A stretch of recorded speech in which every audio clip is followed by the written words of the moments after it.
अस्सलाम वालेकुम। ये देख सकते हैं आप हादसा जो है ये थोड़ी देर पहले ही हुआ है और ये इलाका जो है वो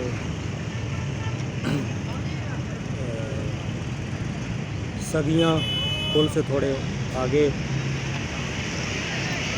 फासले पर आगे जो है ये हादसा हुआ है। और ये लाहौर का वो रोड है जो हादसा की वजह से बड़ा मशहूर है। यहाँ पर हादसा बड़े होते हैं, तो बाहर से ट्रैफिक मोटरवे वगैरह से भी आती है और काफ़ी यहाँ पर ट्रैफिक का भी रश होता है। और दूसरे ये है कि यहाँ पर जो है वो पैदल लोग भी सड़क क्रॉस कर रहे होते हैं, तो काफ़ी हादसा होते हैं।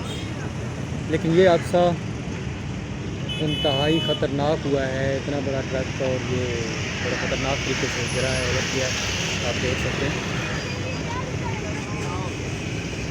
वाक़या को यूँ है कि जो ड्राइवर है उसके बारे में सोचने वाली बात है कि एक वो बच्चा जिसकी उम्र अभी मेरे ख़्याल में आपको मैं दिखा भी दूँगा अभी थोड़ी देर तक, तो जिसकी उम्र जो है वो 13 से 14 साल होगी बड़ी मुश्किल से, तो वो जो ड्राइवर ट्रक चला रहा है और अल्लाह ताला ने उसको भी हिफाजत रख लिया और कोई और बड़ा जानी नुकसान नहीं हुआ।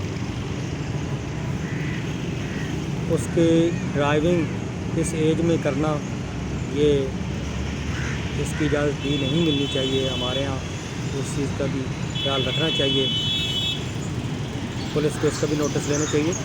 और पीछे स्पीड ब्रेकर था, वहाँ पर आकर उससे ट्रक जो स्लो नहीं हुआ, ब्रेक नहीं लगी, ओवर कंट्रोल हुआ और उसकी वजह से आगे जो है ट्रक ये ऐसे उल्टा है। और ये अल्लाह के शुक्र है साथ की और गाड़ियाँ ये कोई और ट्रक नहीं चल रही थी उस वक्त, जब थे तो आगे पीछे थे, जिसकी वजह से किसी और गाड़ी के साथ टक्कर हो जाती या कोई और लोग ज़ख्मी हो जाते या मार जाते, तो बहुत बड़ा नुकसान